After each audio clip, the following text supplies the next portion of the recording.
Good evening, ladies and gentlemen. This is Johnny Cashflow, and I welcome you to the You Damn Millennial Livecast. I have with me here Housetop and Bubblehead Bob. Say hello, guys. Guys?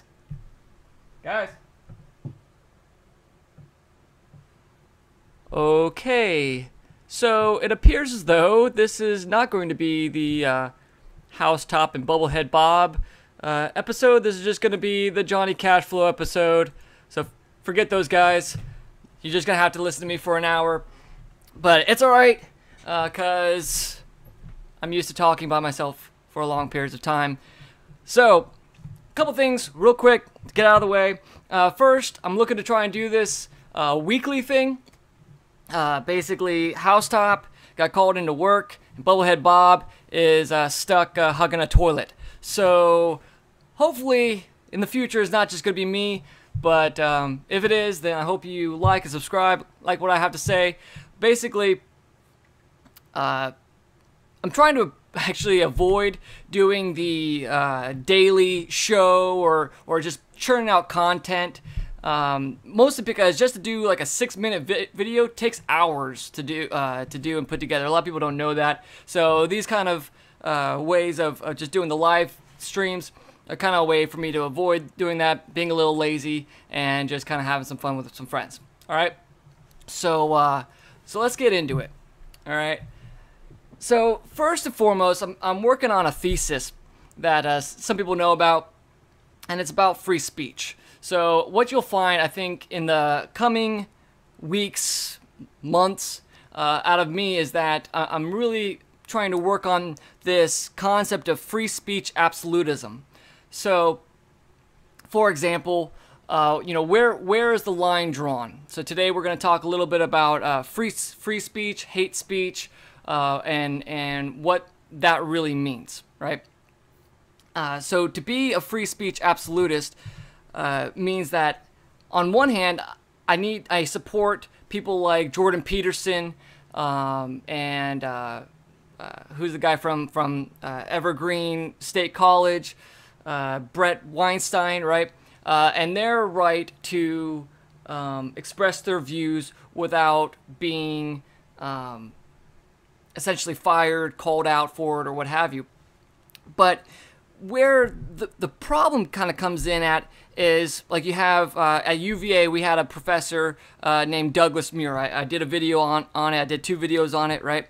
Where essentially he wrote a Facebook post, comment calling out Black Lives Matter, saying that they're a disgusting, racist organization, just as racist as the KKK. I'm kind of paraphrasing him, but essentially it was just saying that these guys are racist, just like the KKK. So he's acknowledging that the KKK were racist and are bad, right? And he's saying that Black Lives Matter are equally bad and equally racist.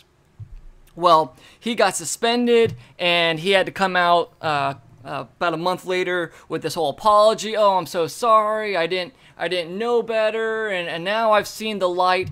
And just from my perspective, it really seems as though he was kind of taken in the back alley and roughed up a little bit and told to repent for his sins, right? But then we have another professor who recently. She was recently fired. I needed to find, damn it, no preparation for this whatsoever. I'm horrible. I've got tons more articles to talk about later. But there was recently a female professor who was fired for talking about, what was it? I'm going to look it up real fast. It was about making death threats. Oh, that's what it was. It was about the UVA student Otto Weinberg. I'm not gonna try to butcher his name, but Otto, who went to North Korea and was beat senselessly by the North Korean government, and was sent home to die. And she goes off and says that, oh, he got what he deserved because he's a white cis male, and he's just a frat boy, and so he deserves it, right? And she gets fired for that. Now, I mean, this is kind of an interesting thing, because normally it's the conservatives who are being fired, or at least right-leaning individuals who get fired for their opinions. But here we have somebody who's obviously very leftist, not liberal, but leftist, making these statements, and she gets fired. So for me, I absolutely hate what she has to say. I think it's absolutely disgusting what she said.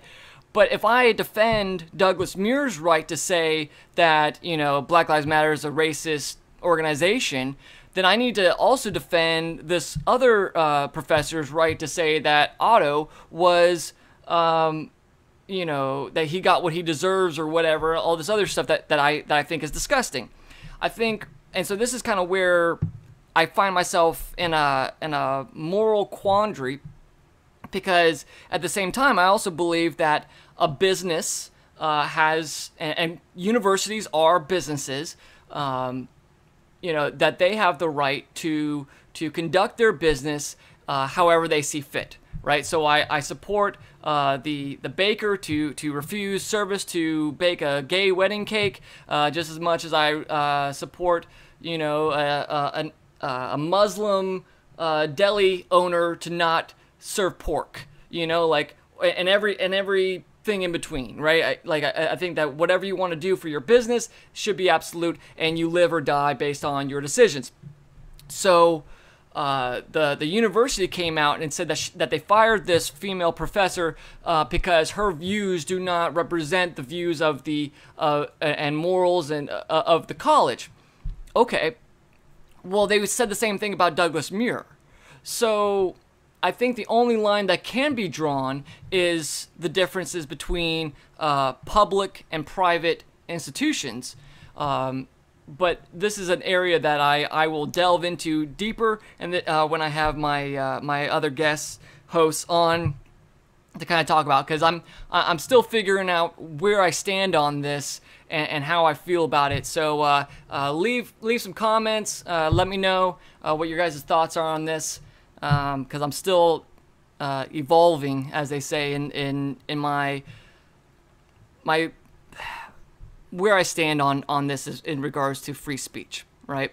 I believe that a person can say and should be able to say whatever they want, but obviously there's going to be consequences for everything that for your actions.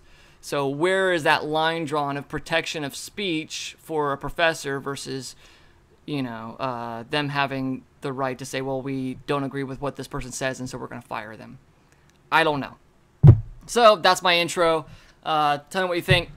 We're going to move on to some articles. So kind of doing a Sargon of Akkad-esque weekly roll-up type of thing, where I kind of will comment on and have my co-hosts comment on some articles that I clip out throughout the week.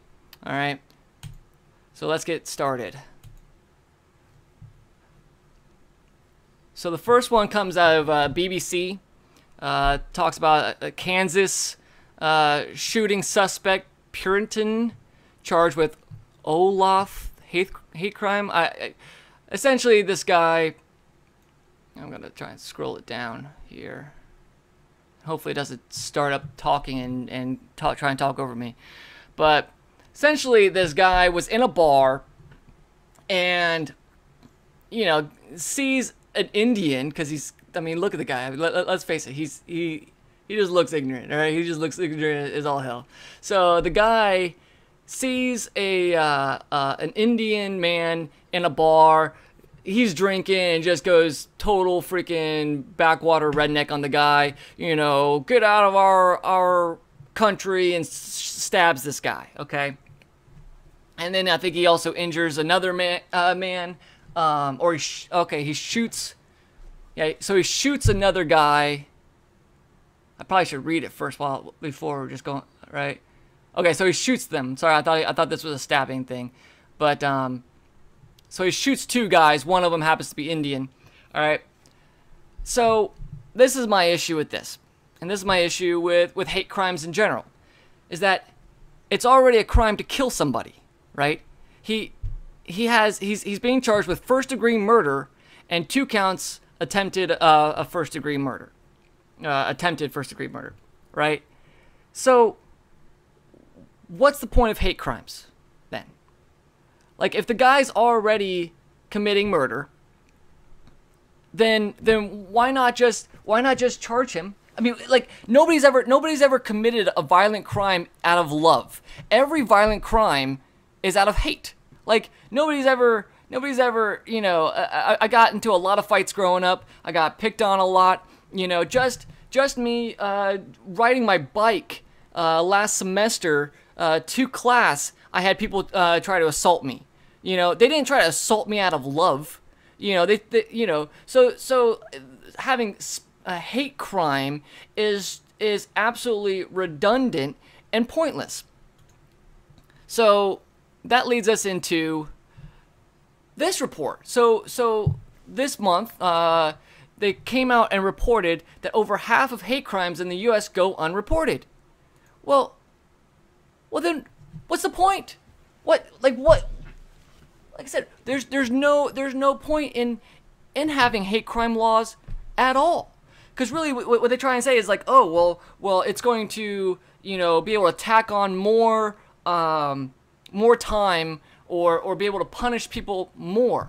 Why don't you just punish them accordingly to the law without the hate crime laws, right? Like it's this division and trying to get at the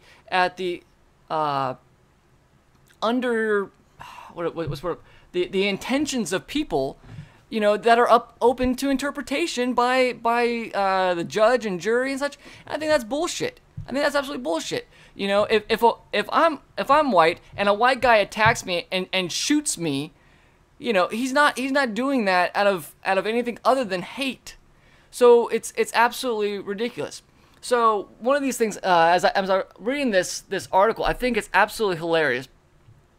First they have to connect it to Donald Trump, which I think is quite humorous. But they say so they connected to Donald Trump, but they clearly say that more than half of the 250,000 hate crimes that took place each year between 2004 and 2015 went unreported to law enforcement. So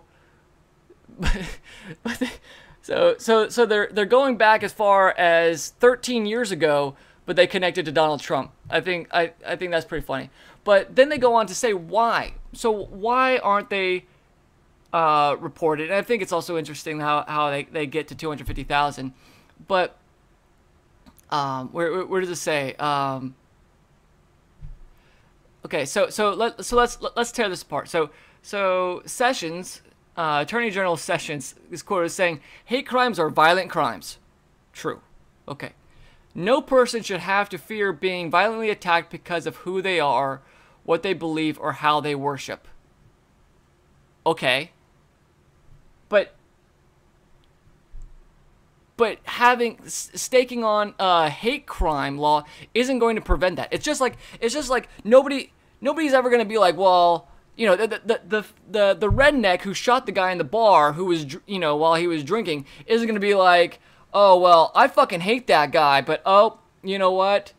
Hate crime laws, those are a bitch, so I'm not going to shoot this guy because I'm totally sane and logical, right?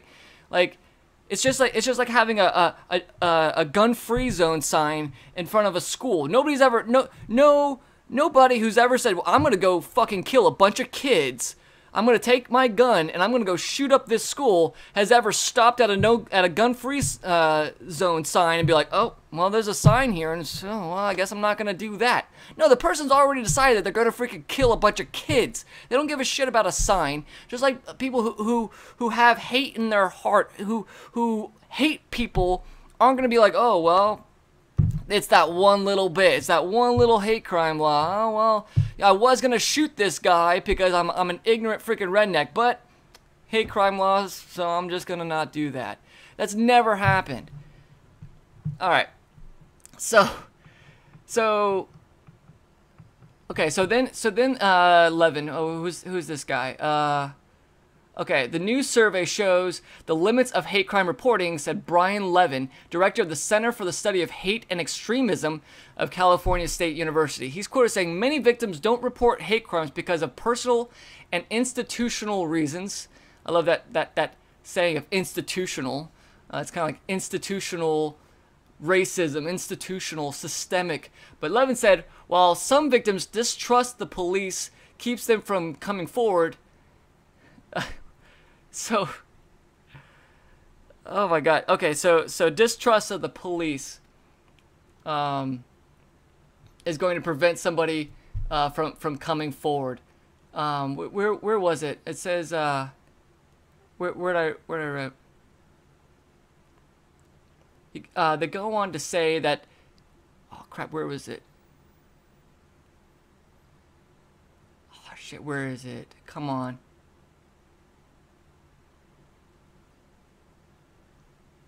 Where is it?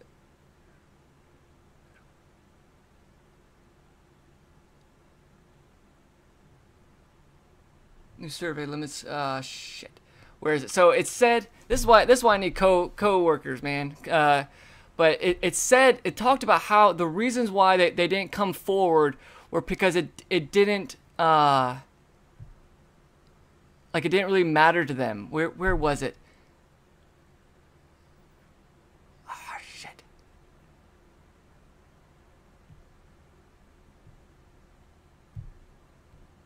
Oh man. Okay, I'm losing the lead here. Okay, here we go. Right, okay, I knew I read it up at the top. Okay, so it says hate crimes were most often not reported. Okay, law enforcement went unreported for a variety of reasons. Hate crimes were most often not reported because they were handled some other way. So they could have been, arrested and sent to prison, sent to jail for just committing a crime. Or the crime wasn't so bad of a deal that they were like, oh, no big deal, we talked it out, right? Or whatever unlisted way, right? Reason. The report said, but people also did not come forward because they didn't feel it was important, or that police would help. All right. So I got two issues here. One, because they didn't feel that it was important. So if the victim doesn't feel that it was important, then again, why do we have hate crime laws? Like, if the person who was victimized were like, yeah, no, it's not that big of a deal. Yeah, no, it's fine. Then why are we saying no, you've been victimized. This is a crime. We need to put this person in jail, put this person in prison, or whatever, right? Another thing that I question is what constitutes a hate crime law between different minorities. So we had those kids, those black kids. I say it was black because it was important to them, who kidnapped that white guy, that white handicapped guy, and filmed it and put it on Facebook, right? And they're showing him on Facebook. They're live streaming on Facebook. They're beating the shit out of this kid, and yelling, fuck Donald Trump, fuck white people, right? And everybody came to the defense of these kids, of these young adults, right? And they weren't going to charge it with a hate crime. The only reason why they were charged with a hate crime was because the guy was handicapped. So it was a hate crime against handicapped people, not against white people. So that's what we often find. So if a black guy. Okay, let's get off the black plate. If an Asian guy, if a Chinese guy attacks a Mexican, right? Because insert reason here, right? Whether it's justified or not or whatever, right? Is that going to get reported as being a hate crime? Do you honestly think that that's going to get reported as a hate crime before a white guy attacks a black guy is labeled as a hate crime? Every crime is a hate crime. Anyways, all right, and then also the second point is that they did not feel that the police would help. So what we have here is not that the hate crime wasn't important to them or what have you, but that there's this is a whole different conversation that could be held. But this. I don't like using the word systemic, but the undertones within certain communities to be told and to raise their children to not trust or believe or support police officers. So that's a whole different thing. I'm not going to get into that, but I think that's a serious issue that needs to be addressed. But that I'm not even. That's a 5 beer conversation. But something that we also need to be cognizant of that we're teaching our children, and that we're also obviously. I see that gets into a whole other thing. Also holding police and you know. Anyways, we'll get off that one. Speaking of police, though, we have here. Come on, load.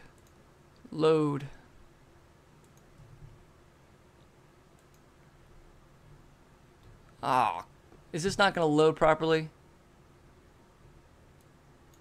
Modern technology, ladies and gentlemen. All right, so essentially, what this one says. Let me see if I could reload it.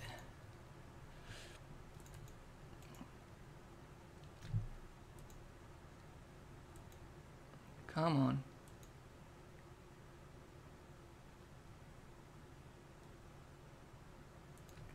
All right. So essentially what this was, what you can't see, and what I'm going to try and reload, is that in Germany there were 36, 39, 38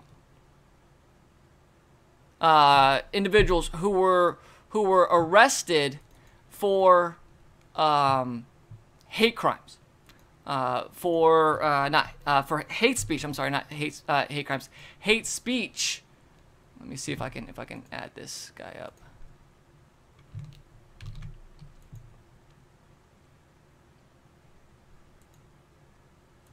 No. All right. Well,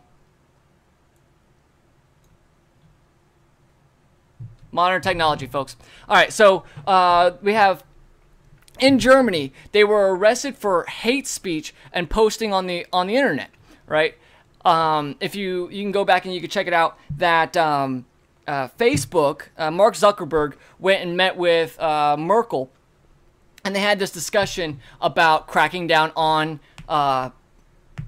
hate speech on their platform. And so this is what results in it is targeted police raids on people who held opinions mostly about the immigrants, the refugees and immigrants into Germany. They were arrested for it. These people, they're armed raids into their homes. So when we talk about the importance of free speech here in America, and when we talk about even the hate crime stuff, it all goes back to that this is a real possibility. This is something that's happening today, 2017, in the current year in Germany, is targeted raids on people who hold opinions that the government does not like. And let's face it, folks. Not to invoke Godwin's law here, but this isn't the first time that the government of Germany has cracked down on speech that they don't like, and it didn't end up well the last time for them. And I don't think that they should be in the business of regulating speech in a country with their history. All right? Just my 2 cents there. So next we have, okay, this one's good. All right, we're rolling through these. Okay, so speaking of horrible laws and horrible governments, here we go. I don't know if you guys saw this, but Ferguson, Missouri, they recently settled with the Brown family. That's Michael Brown's parents, for $1.5 million. All right. So for those of you who aren't super familiar, most people are, but just in case, all right. Michael Brown, he goes into a convenience store, strong arms the convenience store, steals. The owner comes out and tries to stop him. The owner, I think he looked like he was an Indian man. Michael Brown was a very large black teenager. Just pushed the guy out of the way, forced him out of the way, stole some stuff, and walked outside. There was an officer who was there who, for the life of me, I'm trying to remember his name. I can't remember his name off the top of my head now. Darren Wilson. There you go. Darren Wilson was there.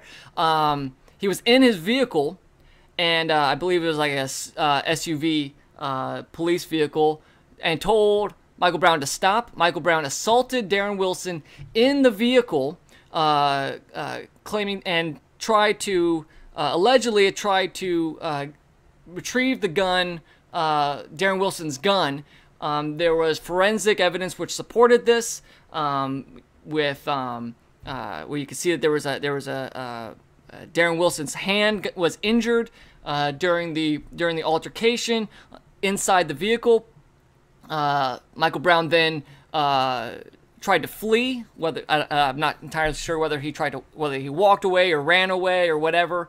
Darren Wilson then got out of his vehicle, told him to stop, tried to stop Michael Brown. Michael Brown then turned around, and forensic evidence proved beyond a shadow of a doubt that Michael Brown was charging Darren Wilson when Darren Wilson fired, I think it was like 6 rounds into Michael Brown.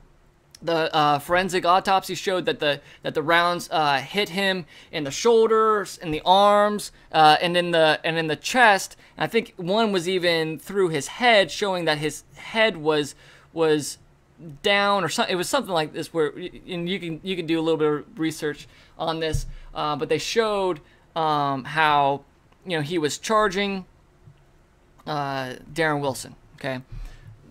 Beyond a shadow of a doubt. Okay, the narrative that came out, despite all the eyewitnesses who reported that this wasn't true, this is where the narrative of "hands up, don't shoot" came out. Right, was Michael Brown's friend, who was involved in the robbery as well, claimed that Michael Brown had his hands up, and so that's where "hands up, don't shoot" came from. But again, forensics and also other eyewitness reporting said otherwise. The friend was the only person who claimed that he had his hands up. So Ferguson, the city, and then after this, right, there was all this rioting, right? Freaking Al Sharpton goes down and makes some money by capitalizing on this. There were riots, right? Tons of private property was destroyed, and Ferguson then turns around and settles with the parents for $1.5 million. All right, as the article also goes on to show, this isn't the first. There's in New York City, there was a $5.9 million settlement with Eric Gardner. Baltimore paid $6.4 million to Freddie Gray's family. In North Carolina, says city. Oh, I'm sorry. North Charleston, South Carolina, paid $6.5 million to Walter Scott. Was that the one where he got shot in the back? My point, because reason they conflate things that are legitimate with things that aren't, right? So Michael Brown, I mean, the guy assaulted a police officer. He strong-armed, robbed a convenience store, and then made a second attempt to charge at the police officer and was shot while assaulting a police officer, right?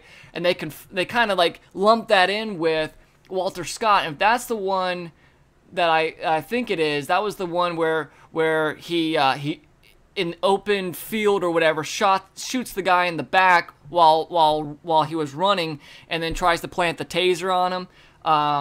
That was really messed up. But they conflate the two, right? My point is not to where's the one of Tamir Rice? Okay, so here the one below that, $6 million to the family of Tamir Rice, who is 12-year-old, who had an airsoft gun.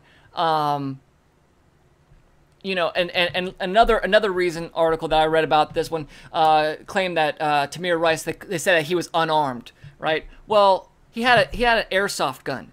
Like, if anybody's familiar with airsoft guns, the whole thing of them is that they are intended to look real. They don't look like Nerf guns. They don't look like, you know, highlighter pink, you know, squirt guns, right? They look like legitimate guns, firearms, and they act exactly the same. They have blowback actions. You can rack the slides and everything, right? So obviously these articles are written by people who have never had to make a life or death decision in an instant, but it is what it is. Videos even showed Tamir Rice pointing the gun at passerbyers and stuff. So it's one of those things where you have a split second to make a decision of whether or not, you know, this black gun is a BB gun or a real gun, and so it is what it is. But getting to my point is that what these people are doing is implicitly condoning and incentivizing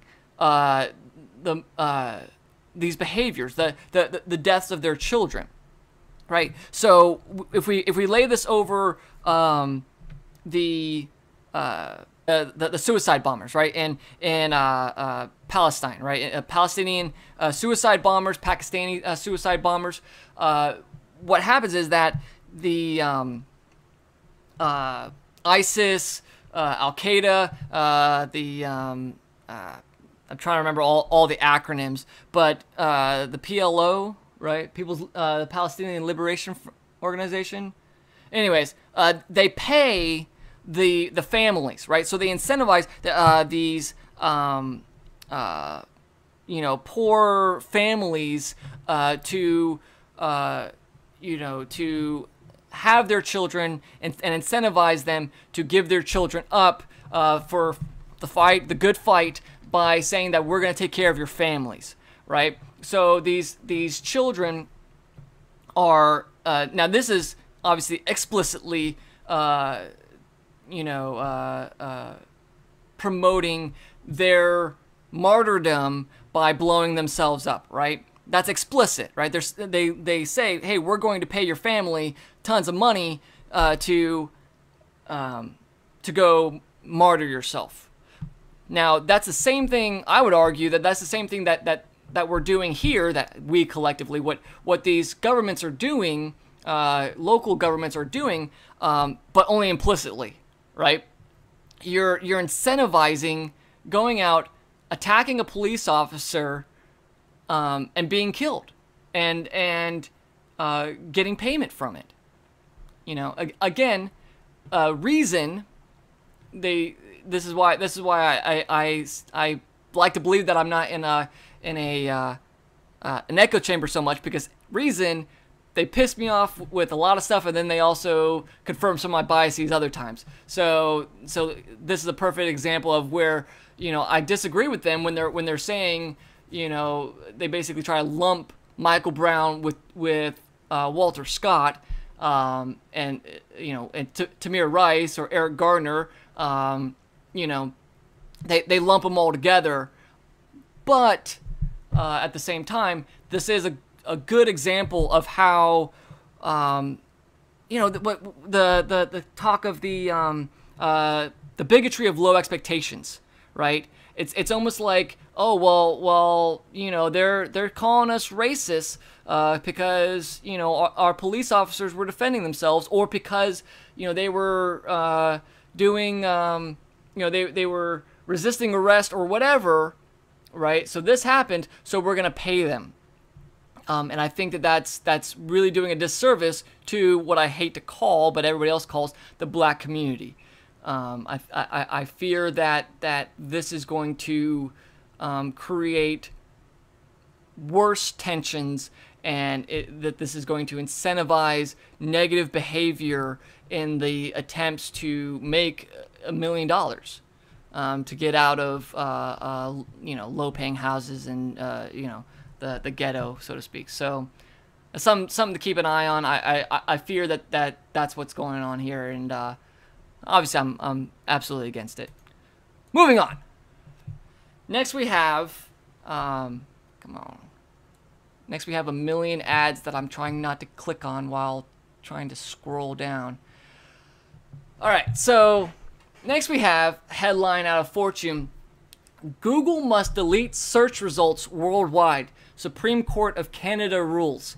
The Supreme Court of Canada ruled against Google on Wednesday in a closely watched intellectual property case over whether judges can apply their own country's laws to all of the internet. So I'm reading this with you because I quickly saw this and thought it would be good to talk with my non-appearing co-hosts today. But screw it, I'll tell you what I think. In a 7-2 decision, the court agreed a British Columbia judge had the power to issue an injunction forcing Google to scrub search results about pirated products, not just in Canada, but everywhere else in the world too. Okay, so if I remember correctly, what this was talking about was, the quote says it pretty well. This is not an order to remove speech that on its face engages freedom of expression values. It is an order to de-index websites that are in violation of several court orders. We have not to date accepted that freedom of expression requires the facilitation of an unlawful sale of goods. All right, so what they're saying is that, Google, how Google became very successful was that they came up with a great algorithm to be able to index all of the internet, right? So included in that are pirated items, such as pirated music, pirated videos, content, and what Canada is trying to say is that, or what this is saying is that Google needs to not show those and not index those because it goes against Canadian law. The issue with this is that obviously the slippery slope question of, okay, this is now opening up a Pandora's box, especially since Canada does not have freedom, does not have a First Amendment. They do not have free speech laws. You could see that the comedian who was arrested and charged for making a joke about the sick kid, and he was jailed and fined for making a joke about a kid who had some sort of terminal illness, and there was a big thing in Canada where they big push to get funding to help this kid and help his family out, and so everybody nationwide donated to help him out. And like a year, 2 years later, this comedian was making a joke about essentially how is this kid still alive after everybody donated. He would hope that it was something along the lines of, and I'm paraphrasing here, obviously he was a comedian, so it was hopefully much funnier than what I'm making it, but essentially, that they paid money and he was supposed to die. How is he not dead yet? And it's real dark humor. May not be your cup of tea, but in Canada, that guy was arrested and fined. I think he was fined $150,000 or $200,000 or something like that. So, so if you consider that aspect of this, and now they're setting the precedent that says that, okay, Google has to, Google, a private company, has to now, curtail their algorithm to their laws within their country. So that's interesting. We'll check back and see how that plays out. Again, as we talked about earlier, this is all, nothing happens, especially nothing on the internet happens in a vacuum, right? So all of this comes on the heels of Germany arresting the people for hate speech, thanks to Facebook, right? In Pakistan, there was a man who was recently sentenced to death for blasphemy after Facebook gave up his posts, right? So all of this stuff that we're talking about here, about how nations getting involved in Google searches, in social media postings, it's all part of the same narrative, right? The hate speech, the hate crimes, Everything is all part of the same discussion. So that's why this is all kind of thrown together. It may seem like there's no connection, but there's a lot of connection involved in all of this. Speaking of hate speech, this is a good one. I loved reading this. So, for those of you who aren't familiar with MISU, Mississippi University, or University of Missouri, I'm sorry, I'm dumb. University of Missouri, this is hilarious, okay? So, the University of Missouri, aka MISU, a couple months ago, they've been hurting, okay? Because they were having tons of protests. It was in a lot of the news. A lot of the social commenters on YouTube talked about it. They had very how do I say? They had activist professors who were condemning violence against students, and it was just a very toxic environment. Very just overly politically correct. This was kind of one of those what's the word I'm looking for? Flashpoints. This is a flashpoint in this whole discussion on free speech on campus and such, right? So, just a big flashpoint was held at University of Missouri, and the University of Missouri upheld the politically correct. They kowtowed to all of the social justice warrior snowflakes, and as a result, they've been hurting for enrollment. Enrollment has been way down the last 2 semesters or whatever. See right here, enrollment is expected to drop by 14% in the coming year, and they're eliminating 474 jobs. As $55 million slashed from its budget. Okay, so what do? They decide to start renting out dorm rooms during the because they can't fill them during college or football season, so that they can make up some of that lost revenue. Same thing happened at University of Illinois Chicago. That was another. I can't remember what happened there, but that was another PC ridden university. So I find it to be absolutely hilarious. But at the same time, it also supports my my argument that free market will find a way. Good for them. Good for them. They're sticking by their principles to completely silence students' opinions and silence dissenting opinions on their campuses, and instead they're now having to rent out dorm rooms because they can't fill them with students. That's hilarious. All right, moving on. We're on to Second Amendment issues. So out of the Sacramento Bee, for my family out in California, got bad news. Got really bad news. California gun owners may be breaking the law come July 1st. You only have a couple days. No big deal. They have enacted a ban on all magazines that hold more than 10 rounds. And there's typically when they pass these kind of laws, there's grandfather clauses, right, where they can, anything purchased before the ban is still allowed, and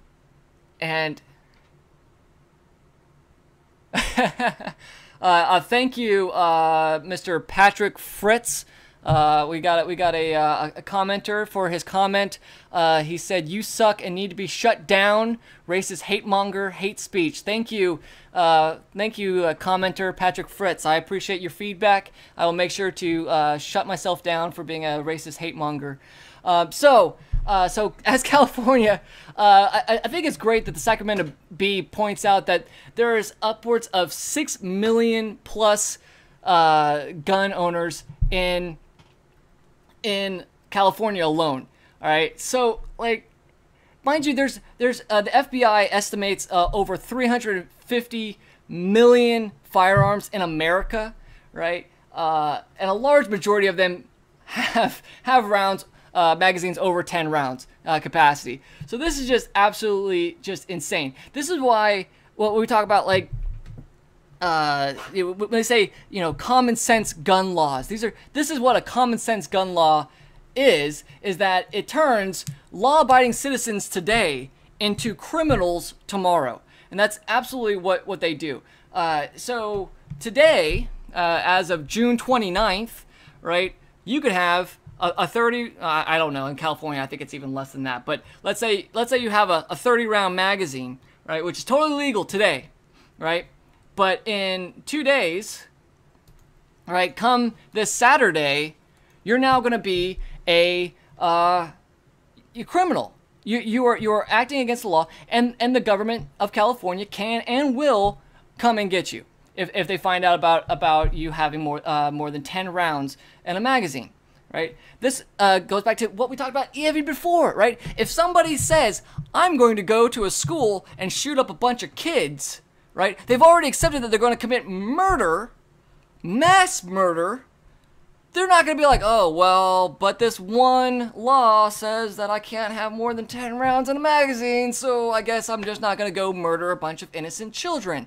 That has never happened in the history of ever, right? So this is stupid. I feel sorry for my family. Again, Patrick Fritz with the comment, suck it, Second Amendment. Yes, hippie. We all thank you for your common sense gun laws there.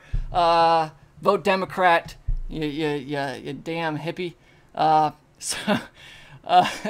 California, yeah. So it goes on to like. So this is actually interesting that the Sacramento Bee, which obviously is a super leftist publication, is actually admitting that California banned the sale of high capacity detachable magazines in 2000, 17 years ago. So 17 years ago. And then what people don't even know is that you have to have this stupid thing called a bullet button, which means that you can't even easily detach the magazines, right? So they've made it more difficult to detach the magazines, and now and they're still going further, right? So when they say like, oh, we don't want to ban, it's not a gun ban, or we're not banning this, or we're not banning that, or it's just we just want common sense. It's all just a step to the next level. They're never gonna be fully happy until they completely dismantle the entire Second Amendment. That's my rant about that.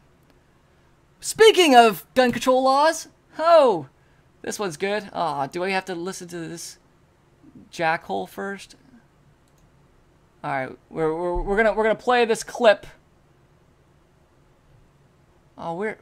Come on. Stupid technology. No, we don't want to watch this. There we go. All right.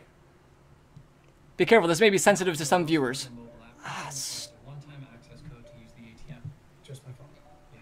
That'll come in handy if it's Halloween and your bumble.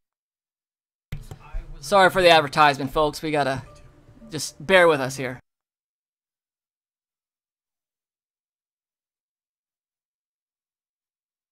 Earlier in the month, the gunman named Blaine Erb is accused of unloading 2 pistols in all directions, it looks like, after police tried to arrest him. What are you thinking? He was suspected in an armed robbery the same day. The shootout, I mean, what a point of view here, lasted for minutes with time for Erb to reload even, and then he eventually made a run for it. Drop the gun right now! Locations elsewhere and behind the van. Drop the gun! Right here behind. Police say that the suspect was killed. An officer and a bystander were also shot. Kill that motherfucker. Thankfully, they're recovering. All right, so nope, we're done with that one. All right, so in a city of Baltimore, which has some of the most strict gun laws in the country, right? Guns haven't been allowed legal in Baltimore for how long, right? And they're, but yet they're still getting into shootouts, right? Just proof that gun laws don't affect anything. They don't help. They don't stop anything. They just keep good guys from owning firearms. Okay. Also, I just want to point out that I don't know if you guys noticed, but that guy shooting wildly like that with dual pistols and stuff, not good form. That's actually the guy I would love to get into a firefight with, because the guys can't shoot for shit. So I thought that was kind of funny. But moving on. Last thing today. Last point we're gonna pull up is that we talked about sorry. A lot of talk to in the internet sphere. Sorry about the background, folks. I'm dumb right now. So a lot of talk about the internet sphere, about cyberbullying, right? There was a VidCon recently where a bunch of YouTubers got together. There's a YouTube convention, VidCon, very big. But for those of you who aren't in the know, like myself, you know, who has no life and spends all of his days on YouTube, don't tell my wife, there was a panel on harassment headed by a woman by the name of Anita Sarkeesian, okay?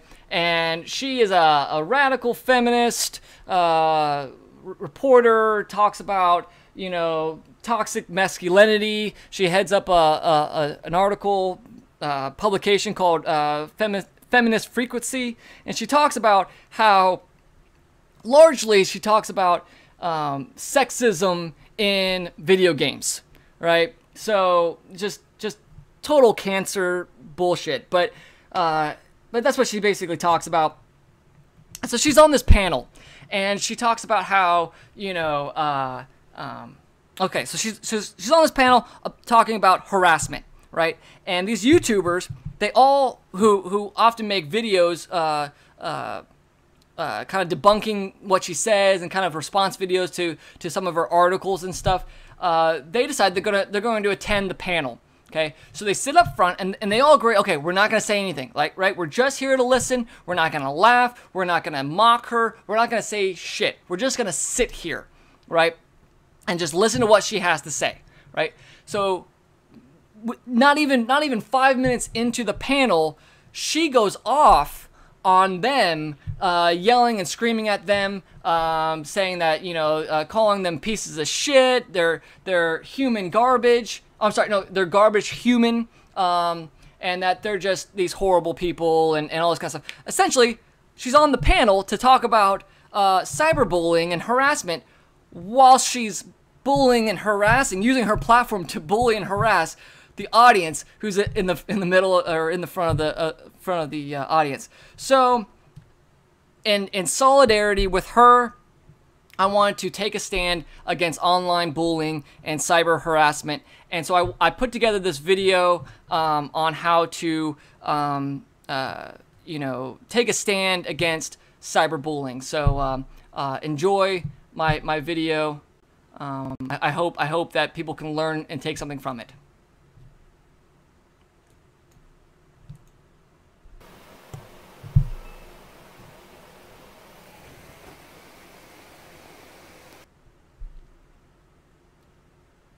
And that's it, folks. All right, thanks for coming. That's how you stop cyberbullying, folks. Just turn it off. Turn off the computer. Step away. If this is coming from a guy who sits behind a computer all day, right? Step away. Turn off your devices. Go outside. Smoke a bowl. Freaking drink a beer. Find something fun to do. All right. Until next time, I am Johnny Cashflow, and I'm Bubblehead Bob. And hopefully next week we're going to be doing this weekly, so check back. If you guys have a better time other than Thursdays at 7 p.m. Eastern Standard Time that you think that you'd be able to tune in, let me know. If you like Fridays, Saturdays, whatever, let me know, and maybe we can try and make it work out. All right, so we're going to go weekly. Till then, take care. Have a good one. Cheers.